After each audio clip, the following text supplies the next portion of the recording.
साधक गौरव आचार्य श्री पुलक सागर जी के प्रवचन और लेटेस्ट धार्मिक भजन व कार्यक्रम निशुल्क देखने व सुनने के लिए हमारे YouTube चैनल जिन शरणम मीडिया को अभी सब्सक्राइब करें और बेल आइकॉन पर क्लिक जरूर करें।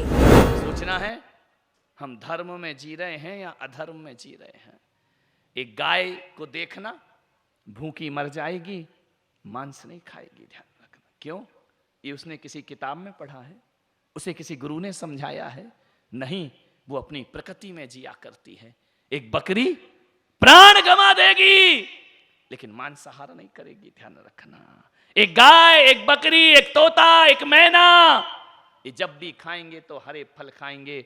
मान्यवर, मेरा विषय अभी आहार का नहीं है, मैं बता रहा हूं कि नेचर क्या हुआ करता है।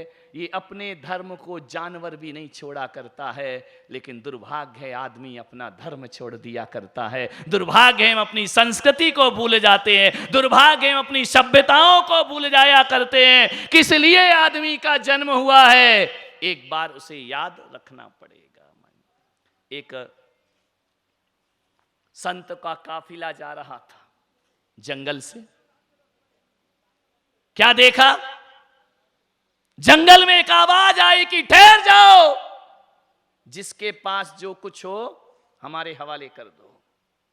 साधु संतों ने देखा यार हमारे पास क्या है दंड कमंडल के सिवा। उसने कहा जो भी है हमारे हवाले करो।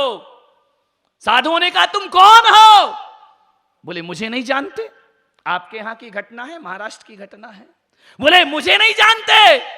बोले नहीं, कौन हो तुम? बोले मेरा इलाका है, ये मेरा इलाका है, और यहां जो भी आता है ना भर के लाता है और खाली हाथ जाता है। एक डाकू और संत में इतना ही अंतर होता है। संत की सभा में खाली हाथ जाओगे तो भर करके लौटोगे, और डाकू की सभा में भर कर जाओगे तो खाली हाथ वो खाली हाथ लौट जाओ, इसकी भी गारंटी नहीं है, सीधे ही पहुंचा देगा ऊपर, ध्यान रखना। मान्यवर बोले जो भी है हमारे हवाले करो। संतों ने कहा तुम सामने आओ, जो भी है हम तुम्हें देने को तैयार हैं। कूद करके आया। बोले मुझे जानते हो?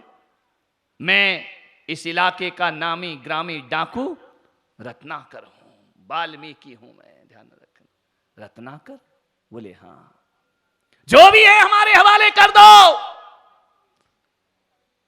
संतों ने कहा हमारे पास कुछ नहीं है, ये कमंडल है।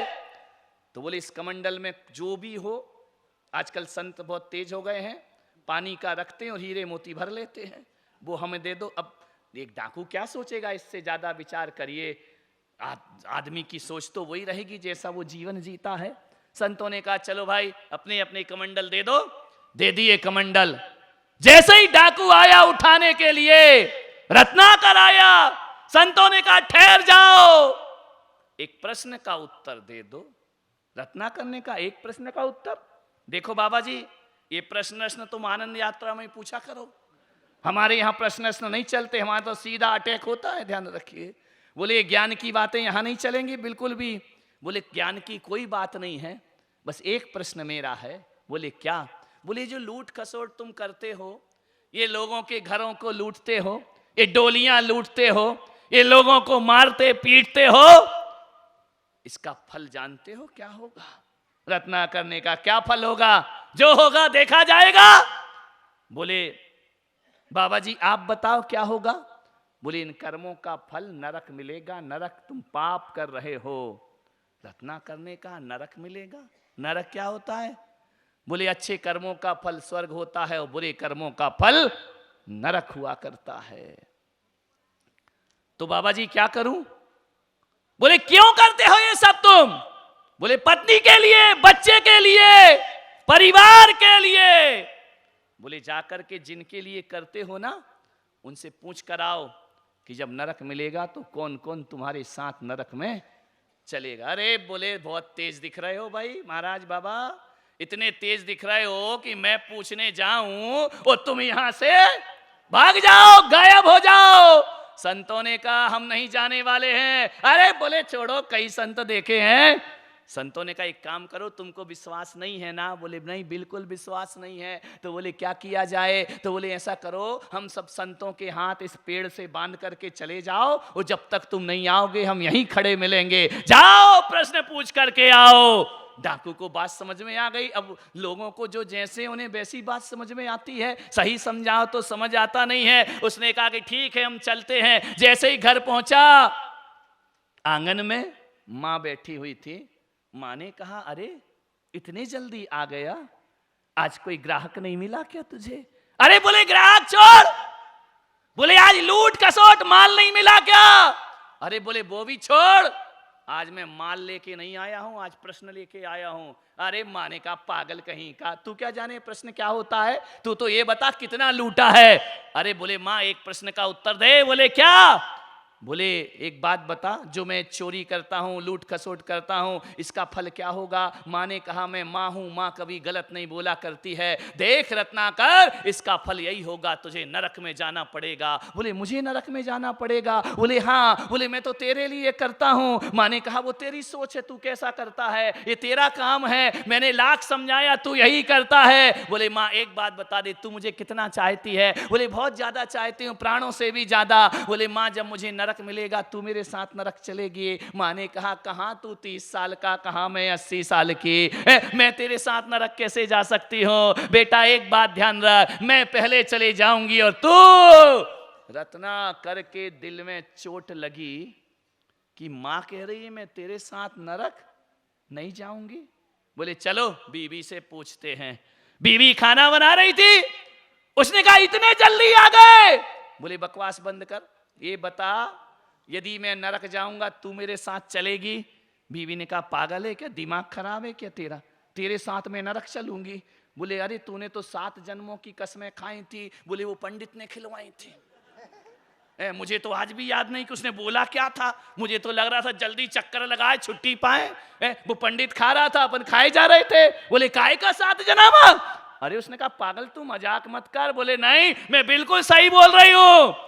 बोले देख मैं तेरे लिए चोरी करता हूँ, तेरे लिए डाका डालता हूँ। बोले 7 फेरे लगा के लाए हो, कैसे कमाना तुम्हारा सिर दर्द है, तुम्हारा लुकआउट है, मेरा नहीं है। मेरा काम तो वैसा लाओ, खाना खाओ, मौज उड़ाओ, तुम्हारे कर्मों का फल तुम्हें मिलेगा। उसको चोट पहुंची। ये क्या कह रही है पत्नी? बोले सच कह रही हूं लेकिन कड़वा है। कोई किसी के साथ जाने वाला हताश हो गया। बच्चों से पूछा बेटा एक बात बताओ, मैं चोरी करता हूं, इसका फल नरक है, क्या तुम मेरे साथ नरक चलोगे? बच्चों ने कहा पापा कैसी बात करते हो, हम क्यों नरक में जाएंगे? जरूरी थोड़ी है कि डाकू का बेटा डाकू बने, हम तो ईमानदार बनेंगे, हम तो अच्छी जिंदगी जिएंगे। पापा तुम्हारे कर्मों का फल तुम्हें मिलेगा और हमारे कर्मों का फल हमें मिलेगा। यहां कोई किसी के साथ आने जाने वाला।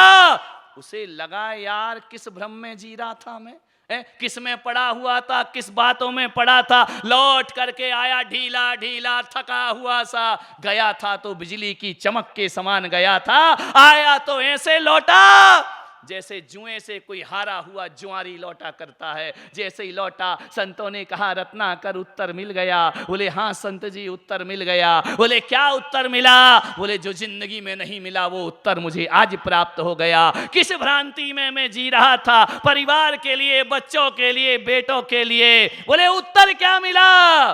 बोले एक ही उत्तर मिला है, ये दुनिया है महाराज। संत जी ये दुनिया है। आज दुनिया है तो क्या हुआ, क्या उत्तर लाया है? बोले एक ही उत्तर लाया हूं, ये दुनिया है, ये माल में साथ देती है लेकिन मार में कोई भी साथ नहीं दिया करता है। जब तक मेरे पास माल है सब मुझे जय जिनेंद्र राम राम करेंगे, और जब मुझे मार पड़ेगी ना तो कोई भी मेरे साथ आने वाला नहीं है। मान्यवर वो तो सुधर गया, नासिक वालों तुम कब सुधरोगे, विचार करिए। उसने कहा संत जी मेरे उद्धार का रास्ता बताओ। संत ने कहा एक काम करो, यहीं बैठो, राम राम जपा करो। राम राम जपूंगा बस। बोले चोरी ओरी सब बंद कर दो, राम राम जपो। बोले राम राम जपने से मेरा कल्याण हो जाएगा। बोले हो जाएगा। दो ही अक्षर याद रखना, राम राम राम राम राम। संतों ने उसे मंत्र दिया और संत चले गए। संतों का काम क्या है? आना, जगाना और अभी से, अभी तो तुम जागे भी नहीं हो, चले जाना। ध्यान रखिए, राम राम जपरा कहानी आपको मालूम है। जिंदगी भर हराम की खाई वो राम की क्या जाने। विचार करिए, राम राम की जगह मरा मरा जपने लगा। मरा मरा मरा, मंत्र ही भूल गया। मरा मरा मरा मरा मरा मरा मरा मरा, बोलते रहो, 100 बार बोलो जरा मरा मरा। 100 बार बोलोगे मरा मरा क्या बन जाएगा? राम राम बन जाएगा। अरे वाल्मीकि की जाप का निकला ये परिणाम कि मन में श्रद्धा चाहिए, मरा कहो या राम। उल्टा सीधा कैसा भी जपो, श्रद्धा के साथ जपा है तो मरा भी राम बन जाता है, और श्रद्धा नहीं है तो राम भी मरा। वही तो मैं आपसे कह रहा हूं, जैन दर्शन भी कहता है एक अंजन चोर हुआ है जिसे नमोकार मंत्र भी नहीं आता था, उल्टा सीधा सेठ ने सिखा दिया नमो अरिहंताड़म नमो सिद्धाड़म बोल, भूल गया नमो अरिहंताड़म क्या होता है। बोलने लगा आड़म ताड़म कछु न जानम, सेठ वचन प्रमाणम।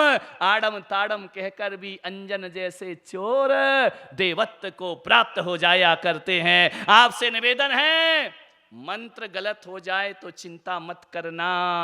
आज के प्रवचन का सार है, मंत्र गलत हो जाए तो परवाह नहीं करना। मंत्र गलत हो लेकिन आदमी का मन सही होना चाहिए। यदि मन सही है तो गलत मंत्र भी आपको सिद्धि प्रदान। आपके पास मंत्र तो सही है, नमोकार मंत्र जितना शुद्ध तुम पढ़ते हो उतना अंजन चोर नहीं पढ़ पाता था। तुम्हारे पास मंत्र तो सही है, क्या गलत है? बोलो, अभी तो बोल दो ईमानदारी से। मन गलत है, ध्यान रखिए। और मैं पुलक सागर कहता हूं, मन सही रखो, मंत्र की परवाह करने की कोई जरूरत नहीं हुआ करती है।